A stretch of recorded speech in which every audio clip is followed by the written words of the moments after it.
si me escuchen y no sé si se vea ya la presentación. Sí, claro que sí.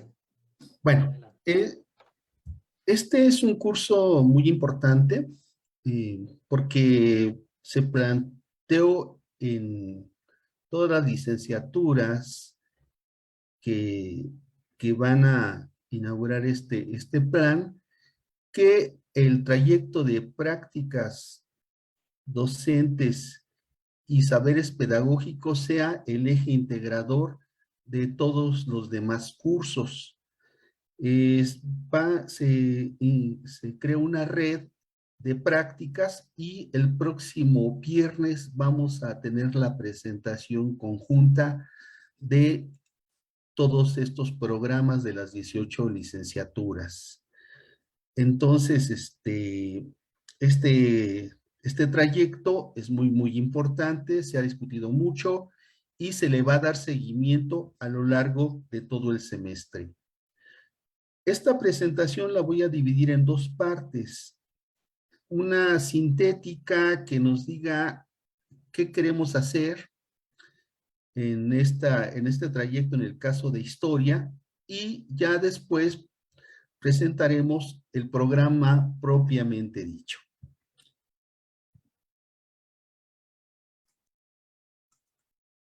En esta primera parte, a lo que queremos llegar es al saber pedagógico de cada uno de nuestros estudiantes. El saber pedagógico como meta de toda la formación inicial. Para llegar a este saber pedagógico personal, se requieren conocimientos que están dados por todas las materias, espacios curriculares, tanto nacionales como de cada entidad, y son los conocimientos que podemos definir de cierta manera como teóricos. Pero al mismo tiempo se requiere una práctica, ¿no? Una práctica docente que desarrollamos desde la observación, luego las prácticas y concluiremos con el servicio social. Entonces, tenemos nuestros cursos escolarizados y tenemos nuestra práctica docente. Pero ni unos ni otros por sí mismos constituyen el saber pedagógico personal. Es decir, el conocimiento de nuestro estudiante de las habilidades pedagógicas para intervenir en su comunidad y en su escuela. El alumno, nuestro estudiante podrá conocer o podrá practicar, pero si no se integran estos dos elementos en una reflexión y en una narración, no tendremos este saber pedagógico personal.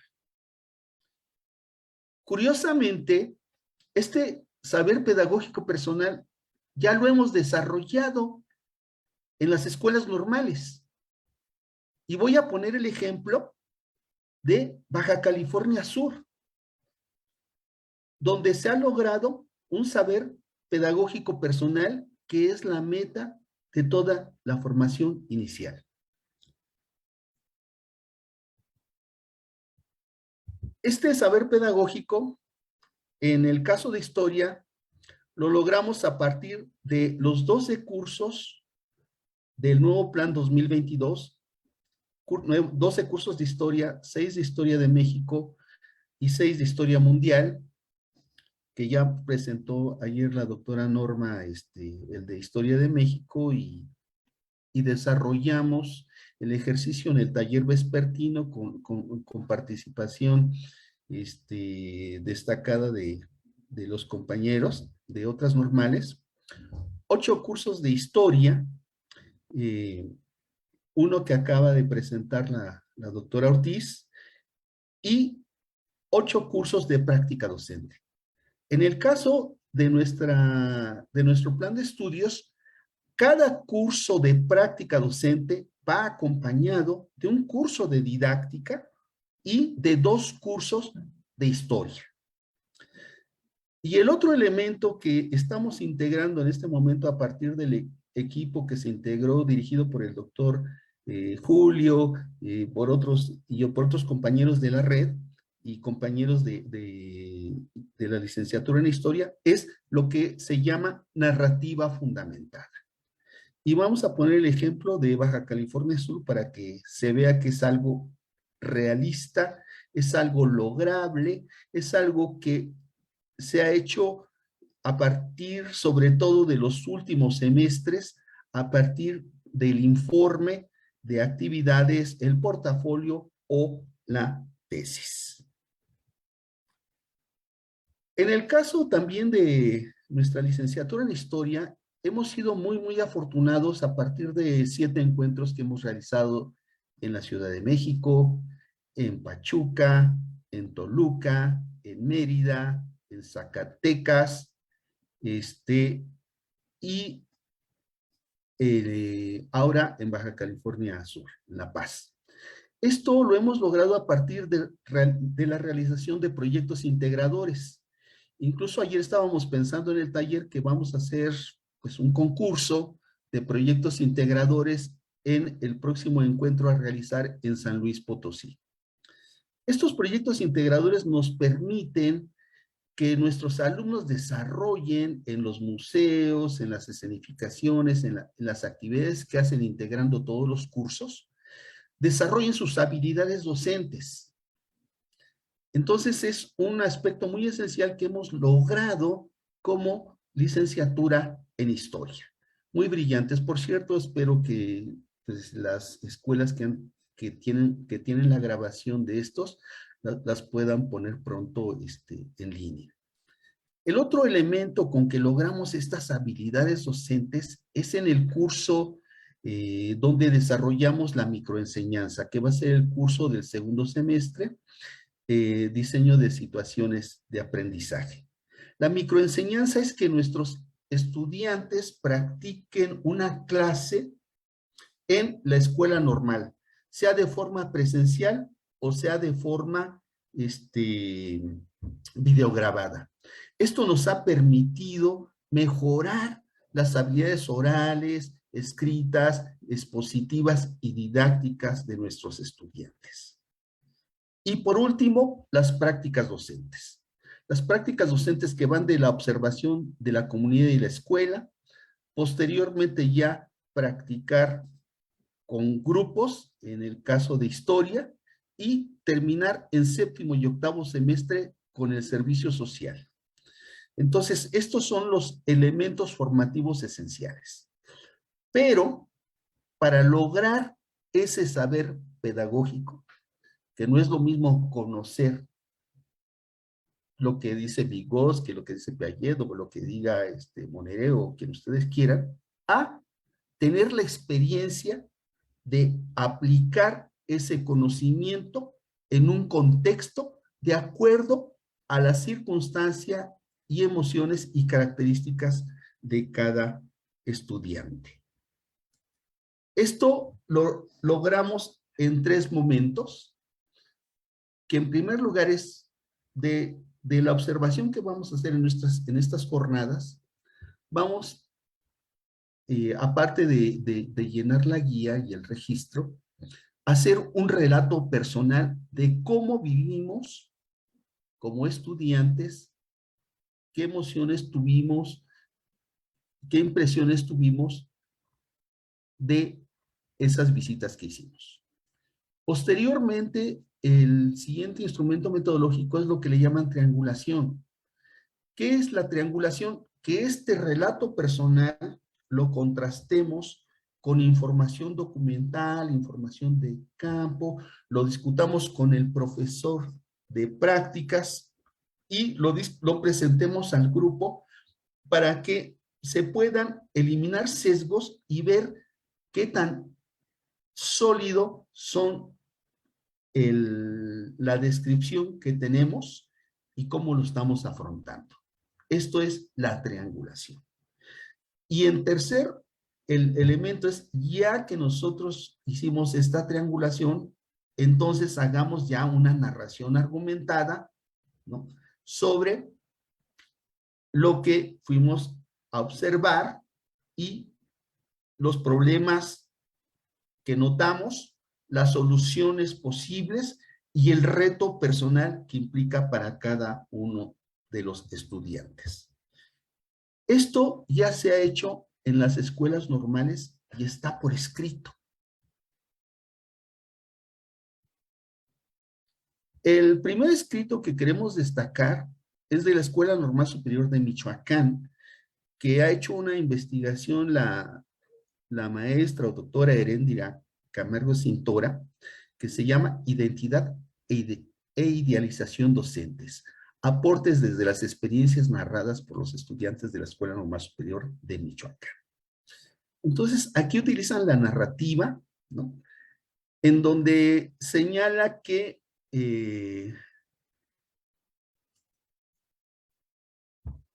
la narrativa se construye desde el encuentro con los recuerdos que trae el sujeto del pasado al presente, en el ahora mismo, dándole significado a los elementos simbólicos en los que se contextualiza. Ellos organizaron un taller denominado Narrativa entre Pares, que es lo que nosotros estamos denominando triangulación, con la intención de crear un ambiente propicio para la escritura, la escucha activa y directa entre los participantes que se reconocieron en situación de iguales, por tanto sensibles a la experiencia de narrarse. Esto lo hicieron con alumnos de séptimo y octavo de diversas licenciaturas de la Escuela Normal Superior de Michoacán. Pero el profesor Víctor Ambrosio Espinosa Chávez, en su texto Correlatos de la Innovación en la Práctica Profesional de los Normalistas, en el libro Ámbitos clave en la formación inicial docente, experiencias y retos, editado por Ediciones del Normalismo Extraordinario, que ustedes pueden encontrar en la página de Jesús, también marca que la innovación educativa la hicieron a partir de esta narrativa. Dice, iniciamos la innovación educativa con una narrativa que abordaba los pormenores e impresiones de los estudiantes sobre los sucesos ocurridos en el aula de clases, patios, canchas o pasillos durante el receso, tipos de convivencia que establecen los niños y docentes en las instituciones, todo esto que puede ser llamado como vida cotidiana. Además, se buscó potenciar las expresiones subjetivas en los escritos, emociones, sentimientos, lo llamado complejo, complicado de expresar con palabras, pero intentando nombrar para ayudar a despejar inquietudes personales. Se trató de promover una escritura que integrara lo observado, pensado y sentido, una especie de narrativa de búsqueda de formas de expresión, decir las experiencias subjetivas más profundas, con la idea de experimentar nuevas estrategias para nombrar lo que ven los normalistas durante su trabajo docente en condiciones reales. Esto es lo que llamamos relato, esta experiencia subjetiva de lo que está sucediendo en la práctica. Posteriormente pasaríamos a la triangulación que se señaló en la Escuela Normal Superior de Michoacán. Y en varios libros de normalismo extraordinario tenemos múltiples ejemplos de narrativa. Quiero detenerme especialmente también en el artículo de nuestros colegas de la Normal Superior del Estado de Baja California Sur, Germán Antonio Aguirre Soto, José Gabriel Mesa Reyes. El texto se llama Pensamientos en la Educación a Distancia para la Formación de Docentes en Baja California Sur. Y aquí tenemos un ejemplo clarísimo de saber pedagógico, ¿no? De estos elementos de conocer, de vivenciar y de tener un conocimiento de cómo intervenir ya con este conocimiento y esta experiencia. Son alumnas de quinto semestre. Como futuros docentes debemos y tenemos que entender que la mayoría de los adolescentes estaban familiarizados con lo electrónico y lo digital, pero solo en el área de redes sociales y videojuegos. Aquí tenemos un conocimiento tanto teórico de lo que son los adolescentes como de campo, que implica ya un conocimiento directo. pero para las herramientas y aplicaciones educativos son totalmente nuevos. A mí, en lo personal, me pesó mucho, ya que yo casi no había trabajado con este tipo de herramientas, así que me costó un poco adaptar. Aquí tenemos el relato, la experiencia subjetiva del estudiante acerca del tema de la tecnología, ¿no? Y luego ya viene lo que es el saber pedagógico, la conclusión de estos dos elementos, personal y real. También debemos considerar que no todos nuestros alumnos cuentan con los mismos recursos o servicios para el momento de planear nuestra clase. Hay que ser comprensivos y flexibles en esta cuestión. Este es el saber pedagógico. Hay que ser comprensivos y flexibles en esta cuestión. Y algo más, que se vuelve autoformativo este conocimiento. Uno de los aspectos positivos que trajo esta situación es que ha hecho que como alumnos normalistas nos volvamos un poco más autónomos y autodidactas, ya que nosotros tenemos que aprender a administrar nuestro tiempo de clase y aprender a priorizar. Este es un ejemplo de saber pedagógico formativo que queremos lograr en todo el trayecto de prácticas docentes, prácticas educativas y saberes pedagógicos. El trayecto práctica profesional y saber pedagógico se conforma de tres partes. El proceso de inmersión, que en primer y segundo semestre consistirá en observar la comunidad, la escuela y el aula. La profundización, en donde se realizarán prácticas docentes progresivas de tercero a sexto con los grupos de historia, utilizando las estrategias que les platicó Rosa Ortiz, que son los diagramas para organizar la clase, el patrimonio para la apertura y el desarrollo de proyectos, que ahora es el eje de los nuevos programas de educación básica, y finalmente el servicio social en la fase de despliegue, donde aparte de la práctica docente se puede realizar intervención escolar. Estos relatos de prácticas los tenemos ya en práctica docente que estamos desarrollando los maestros que impartimos este curso. Quiero ponerles dos ejemplos de cómo se hace este relato ya a partir de práctica docente en nuestras escuelas, ¿no? Entonces aquí, por ejemplo, en este cuaderno de un grupo de tercer semestre, dice, mi impresión era que esta clase me iba a ser muy complicada, porque el horario es la última hora y uno puede creer que los muchachos se encontrarán inquietos para salir. No sé si influye el hecho de que fue la primera clase con ellos, pero el grupo trabajó de maravilla. Pude pensar el tema de otra manera, ampliar a pesar de los pocos minutos destinados a la clase. Fue una buena manera de terminar el día. Aquí tenemos un relato de prácticas actual. Este otro es igual, no lo voy a leer porque entonces no voy a terminar. Pero ustedes, todos los maestros que damos prácticas, podemos tener de forma escrita o oral esta expresión de los sentimientos que tienen nuestros alumnos sobre sus prácticas docentes. Después hay que hacer la triangulación respectiva a partir de su relato escrito, a partir de la confrontación con otras fuentes, lo que le llamamos triangulación, y la discusión que tengan con nosotros como profesores y con el grupo que visitó las mismas escuelas. El programa de este curso de acercamiento consta de 2 unidades. En la primera hay que elaborar una guía de observación.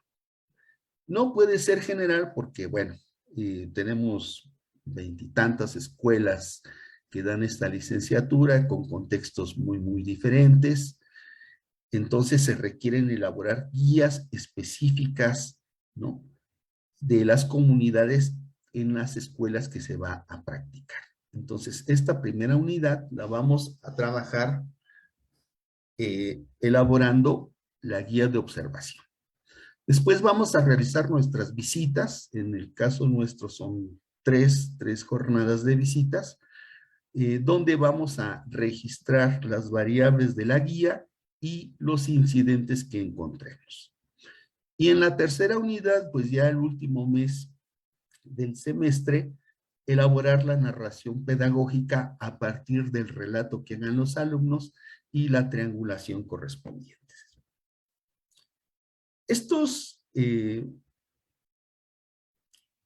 Esta guía de la comunidad, la escuela y el aula, de sus interrelaciones, es un proceso que en primer lugar implica una visión, una guía abierta como registro de observación de la comunidad, la escuela y el aula.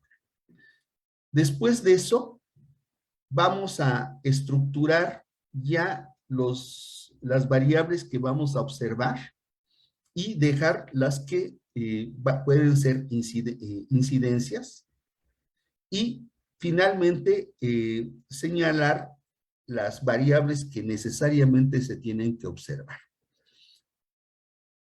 Tenemos ejemplos de guía, los vamos a poder presentar también en la tarde. Quiero presentar, bueno, una fotografía de la comunidad en la que está una escuela que hicimos. Es una zona urbanizada de la Ciudad de México, del norte de la Ciudad de México. Posteriormente, como es la escuela, aquí tenemos unos alumnos normalistas que acabamos de concluir la visita escolar, son de segundo semestre. Ustedes verán cuáles son las características de la escuela visitada. A un lado se pueden ver edificios habitacionales. Posteriormente, cómo son las aulas, ¿no? El clásico pizarrón, el tipo de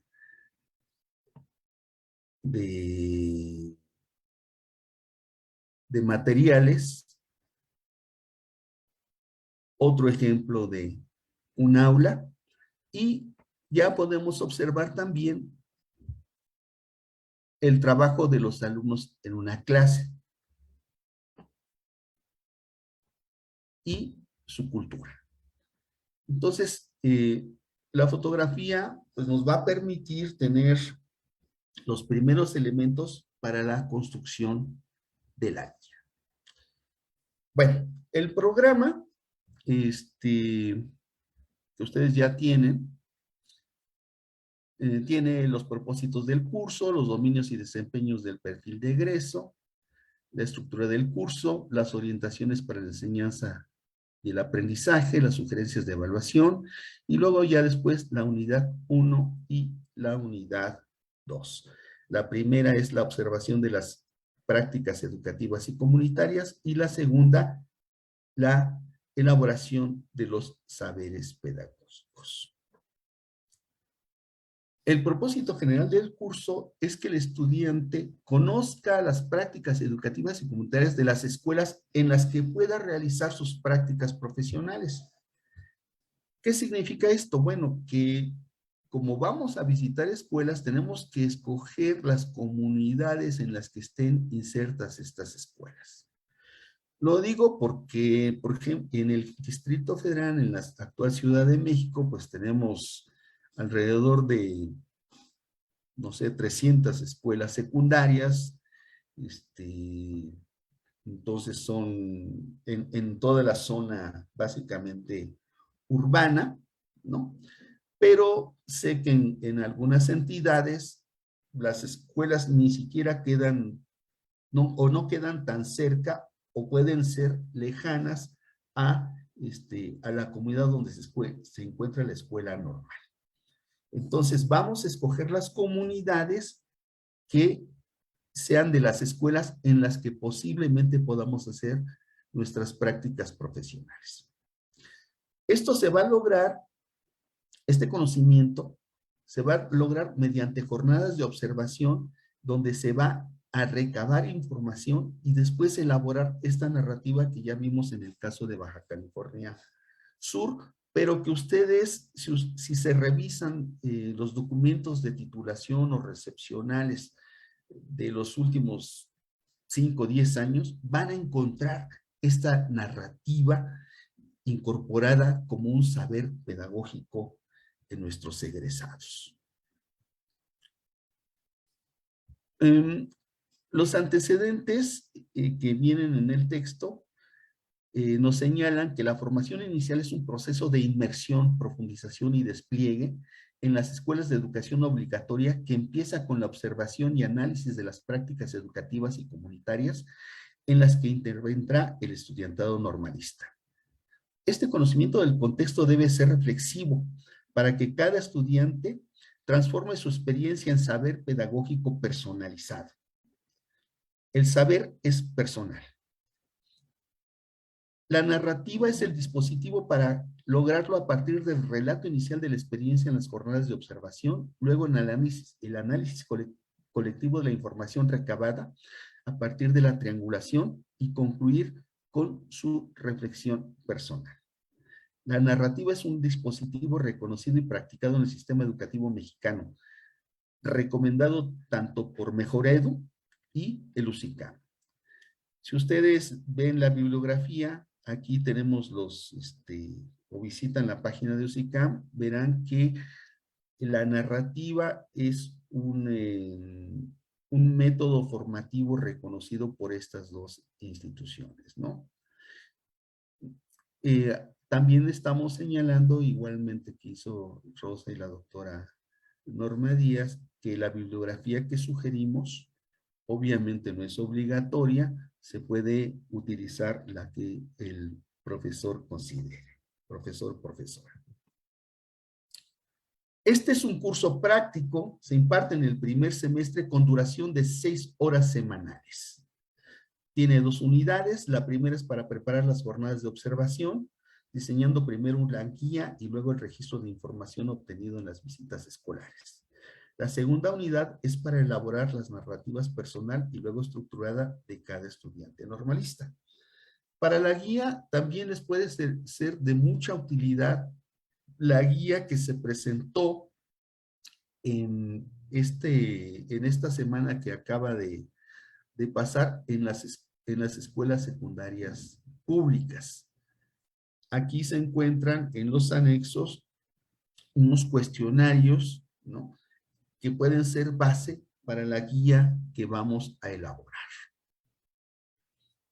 Los cursos que se relaciona es con bases filosóficas, legales y organizativas del sistema educativo mexicano, donde veremos los fines de la educación, las normas y cómo se organiza el sistema educativo mexicano. El curso Adolescencia y Juventudes, Identidad y Relaciones Sociales con las características del alumno de la secundaria obligatoria y que mañana va a presentar la Escuela Normal Superior del Estado de Puebla. Cultura y Diversidad del México Antiguo, que ayer presentó la doctora Norma Díaz, y Occidentalización, que presentará mañana la Escuela Normal Superior del Estado de México, ¿no?, con los contenidos de la asignatura y gestión del aprendizaje de la historia con las estrategias didácticas mencionadas. Estos conocimientos les permitirán al estudiante analizar la información de las jornadas de prácticas profesionales. Es decir, con estos cursos va a obtener elementos para poder evaluar lo que va a observar en las comunidades, en las escuelas, en las aulas. Este es el esquema de los contenidos, ¿no? de las dos unidades. En la primera unidad, que es la observación de las prácticas educativas y comunitarias, primero analizar los contextos escolares, ¿no? Comunitarios. Aquí ya se mencionó, pues básicamente, ¿qué queremos ver, no? El grado de marginación, servicios, vida cotidiana y un elemento que para nosotros resulta esencial, que es la cultura histórica de cada comunidad, ¿no? Con esta información documental y de campo, vamos a elaborar la guía de observación que se va a aplicar en las 3 jornadas que vamos a realizar en las escuelas secundarias. La segunda unidad la denominamos saberes pedagógicos, que es esta interiorización de el conocimiento práctico de los alumnos. Primero en el relato de su experiencia, después en la triangulación y por último en la narrativa pedagógica estructurada y fundamentada. Se parece un poco esto a la metodología de teoría fundamentada, que también han tratado otros colegas en ediciones de normalismo extraordinario. Los dominios y desempeños están relacionados con el perfil, no se los voy a leer por el tiempo, pero los encuentran ustedes en el programa, y las orientaciones para el aprendizaje y enseñanza. Recordemos que esta es una fase de inmersión, ¿no? Donde el alumno va a conocer la comunidad, la escuela, el aula, la vida cotidiana, la cultura histórica que se da tanto en la comunidad como en la escuela.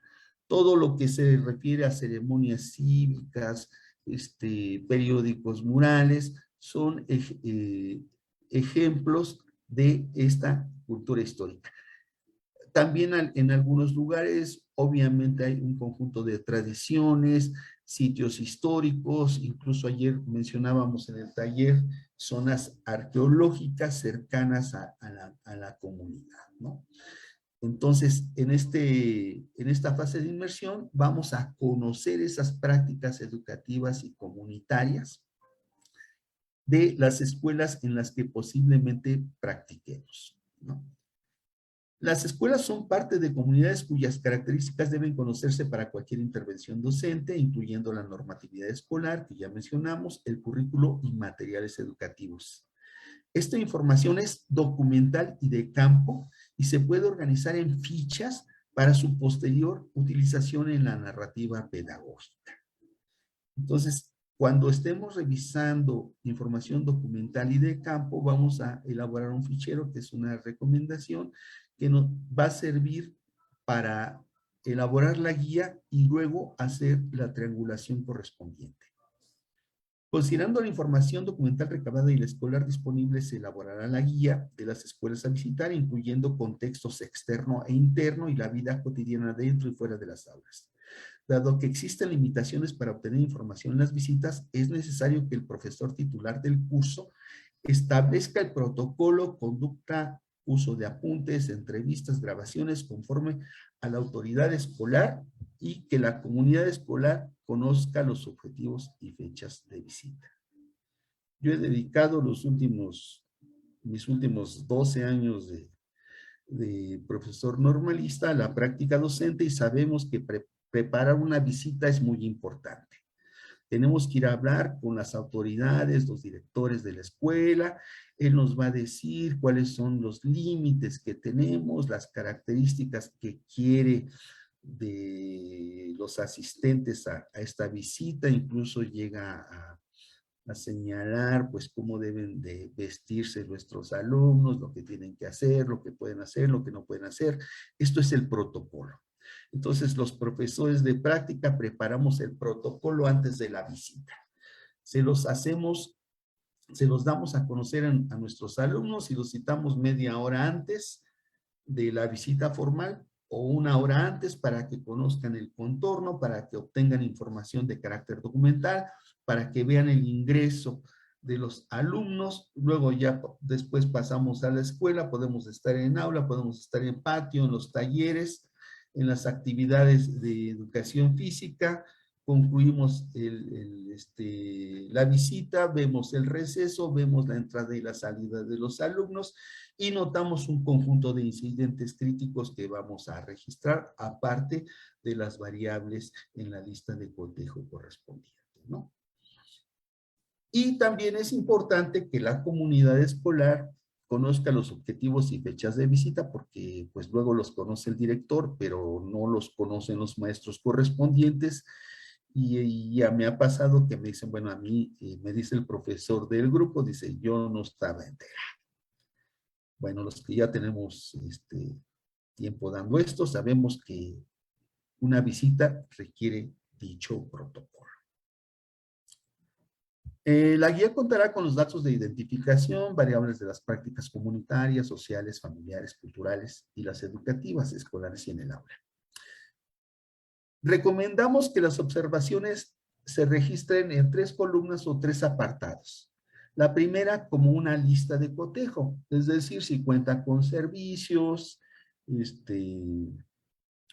o si hay asistencia del docente, o sea, esos son de sí o de no. Se pueden establecer también usando una escala Likert de cada variable en función de, por ejemplo, de seguridad de la zona, ¿no? ¿Qué tan segura es la zona escolar? Ahí no puede ser de sí o de no, puede ser a partir de una escala Likert, ¿no? Y también podemos tener registros anecdóticos o incidentes críticos que luego pasan y que no están en la lista de cotejo o en las variables que estamos incluyendo, ¿no? Yo recuerdo que hace poco en estas chicas que les acabo de pasar, pues ocurrió ahí que se enfermó una alumna y bueno, hubo que darle primeros auxilios y demás. Entonces, estos son cuestiones que también se pueden registrar. Y una tercera para la corroboración posterior o comprobación posterior, la triangulación con otras fuentes tanto documentales como de campo y discusión con el profesor y con el grupo. Se puede con profesores o de la escuela visitada, ¿no? O de la comunidad para escribir la narrativa pedagógica en la segunda unidad. Aquí tenemos un ejemplo, ¿no? De las distintas variables que puede haber. Bueno, ya después entraríamos a los indicadores, el registro, la observación si hay incidentes críticos y la comprobación a partir de otras fuentes, ¿no? Lo que hemos comentado con la información recabada en las guías de observación, cada estudiante normalista redactará un relato de su experiencia, resaltando el conocimiento de las prácticas educativas y comunitarias. Luego confrontará su interpretación con otras observaciones de sus pares y fuentes documentales para limitar los sesgos, la triangulación y definir problemas a resolver en la teoría o la investigación. Con estos resultados redactará su narrativa pedagógica con los saberes obtenidos en su formación. Es decir, lo que queremos nosotros que el alumno vaya visualizando son la problemática de la comunidad y de la escuela. Posteriormente, las posibles soluciones a dichas problemáticas y un tercer aspecto, el reto personal. ¿Qué tanto implica, como ya vimos en el caso de la chica de Baja California Sur, qué implicó para ella enfrentarse a las tecnologías cómo eran las tecnologías para los alumnos y qué es lo que había que hacer, el reto personal. En este caso señaló que había que volverse más autodidactas. Esta narrativa es la evidencia integradora del curso, útil para una futura intervención y su documento de titulación como portafolio o como informe, o incluso se puede llegar a la tesis. Se pueden presentar en una publicación digital, ¿no?, que sería lo ideal. Se puede realizar un conversatorio, ¿no?, u otro formato como proyecto integrador con los demás cursos del semestre. Las sugerencias de evaluación aquí es importante ver que esta evaluación es integral. Integral significa que evaluemos las habilidades docentes, no solo los conocimientos específicos de cada curso, sino sus habilidades docentes en una situación auténtica. Auténtica significa, en este caso, ante la comunidad y ante las escuelas que visita. Y señalar que es formativa, como señaló ya la chica de Baja California Sur, que implica que el alumno inicie un proceso de aprender a formarse, no aprender a aprender, aprender a formarse. Es integral considerar tanto conocimientos como valores. Es formativa porque mediante las rúbricas fomenta que el estudiantado adquiera autonomía por la autoevaluación y la coevaluación. Y es auténtica al basarse en evidencias de aprendizaje situado para la acreditación. El curso requiere del estudiante lecturas, escritura, búsqueda de información, expresión oral y digital, el trabajo colaborativo y actitudes apropiadas para la formación inicial. Por las diferencias en el perfil de ingresos, es recomendable una evaluación diagnóstica que vamos a iniciar nosotros con este curso que vamos a tener este primer semestre, ¿no? De preferencia pruebas prácticas en respecto a sus habilidades orales, escritas, digitales, ¿no? Para que cada estudiante vaya fortaleciendo las habilidades que requiera como parte de un trabajo individual. Aquí queremos remarcar que hay tres tiempos de trabajo académico en este curso. El que desarrollamos en las clases, el que se desarrolla en las prácticas y el que de forma individual realiza cada alumno. En la primera unidad se elaborarán tres evidencias, un fichero con la información contextual de las escuelas a visitar, que será insumo para elaborar colectivamente la guía de observación. Dos, esta se enfocará en las prácticas educativas y comunitarias, con lo que se requiere considerar la información de campo disponible, incluyendo los documentos de titulación e informes de prácticas. ¿Qué significa esto? Que, pues, ojalá podamos consultar estos documentos de titulación o documentos recepcionales, incluso los últimos que acabamos de tener, bueno, los últimos que acabamos de tener de 2018, con el nuevo plan 2018, y los anteriores de 1999, ¿no? Porque nos van a dar información de las escuelas y las comunidades que vamos a visitar. Con esto vamos a elaborar la guía y luego ya en la guía vamos a obtener información directa de parte de cada uno de los estudiantes. En la segunda unidad se tendrán tres evidencias. Primero, el relato de la experiencia. Después, la información recabada en otras fuentes, triangulación, comprobando la información que tenemos, y los resultados se anotarán en la tercera columna de la guía para finalmente elaborar la narrativa con los saberes pedagógicos adquiridos por cada estudiante como evidencia integradora. En el programa ustedes van a encontrar este cuadro con las evidencias de evaluación, la descripción, el instrumento para evaluar y la ponderación correspondiente. Ayer el doctor Julio mencionó que cualquier duda que tengamos acerca de las nuevas normas de control escolar, él nos las puede resolver, pero que también están próximas a salir, aparte del plan que ya se publicó en el diario oficial. Bueno, aquí sigo con la descripción de lo que ya he mencionado, de la unidad de aprendizaje, de la observación de las prácticas educativas y comunitarias. Y voy a retomar lo que entendemos por cultura histórica, ¿no? Y por qué es relevante. Nos basamos en un texto de Torres, 1998, donde nos dice que la cultura histórica es relevante porque el profesorado y estudiantado se acercan al saber desde una o más formas temporales de vivir el conocimiento. Es lo que les mencionó la doctora Ortiz hace rato acerca de la situación problema. La enseñanza tradicional de la historia es considerar al alumno en blanco, que no tiene ideas, que no tiene una opinión, que no tiene una forma de analizar, ¿no? el pasado, ¿no? La historia. Sin embargo, esto no es así.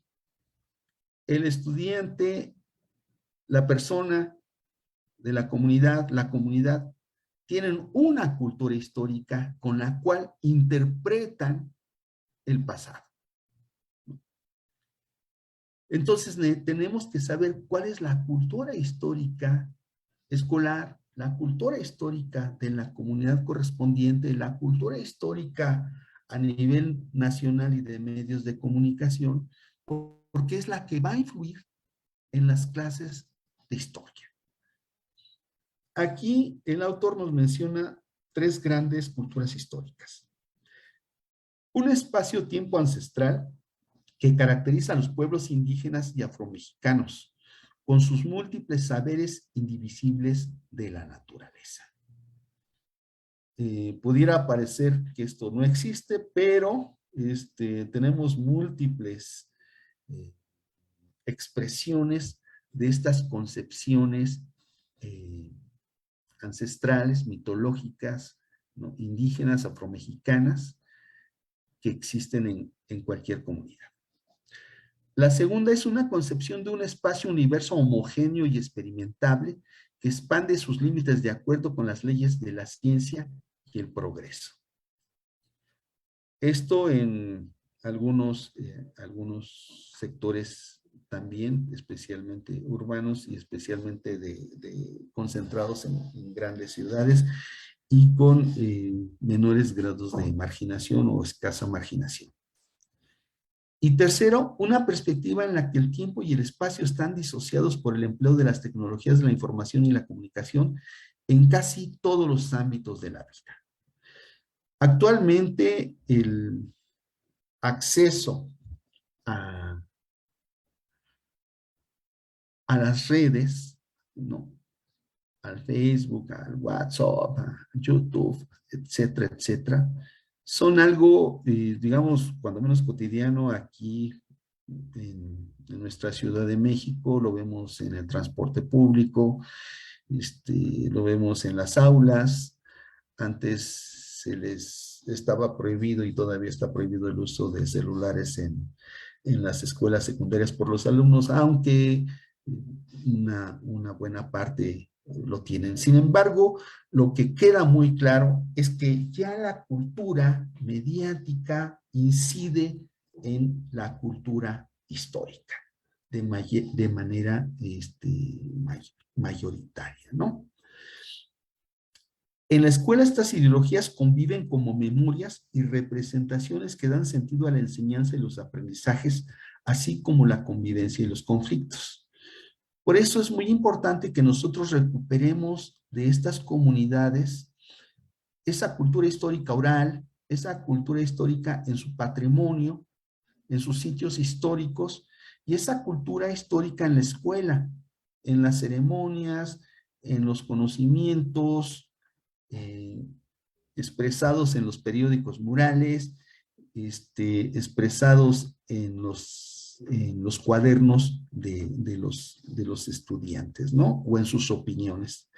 Tenemos un canal de YouTube en donde tenemos, entrevistamos a varios alumnos y hay varias clases donde ustedes van a poder ver pues cómo es este contexto áulico, escolar y comunitario. Entonces, esta cultura histórica es un elemento, es una variable para nosotros en este curso de acercamiento esencial. Aquí están los contenidos, contextos escolares, información de nivel educativo de la entidad, porque, bueno, pues ya estamos trabajando a ese nivel, información documental y estadística de la comunidad, incluyendo su patrimonio y cultura históricos, información disponibles en las escuelas a visitar, infraestructura, personal, alumnado, y el diseño de la guía de observación, prácticas comunitarias, prácticas educativas en la escuela, prácticas educativas en el aula, la cultura histórica. Esto en la guía. Y realizar la observación, primero con el protocolo de visita autorizado obtenido por el profesor del curso y ya después el registro de información de cada guía. Hay una bibliografía, no me voy a detener, y la unidad de aprendizaje 2, que son los saberes pedagógicos, ¿no? El conocimiento de las prácticas educativas y comunitarias solo puede ser experiencial y reflexivo. Es decir, hasta que nuestro estudiante esté en la comunidad y esté en las escuelas, va a tener este conocimiento experiencial y va a poder reflexionar sobre él.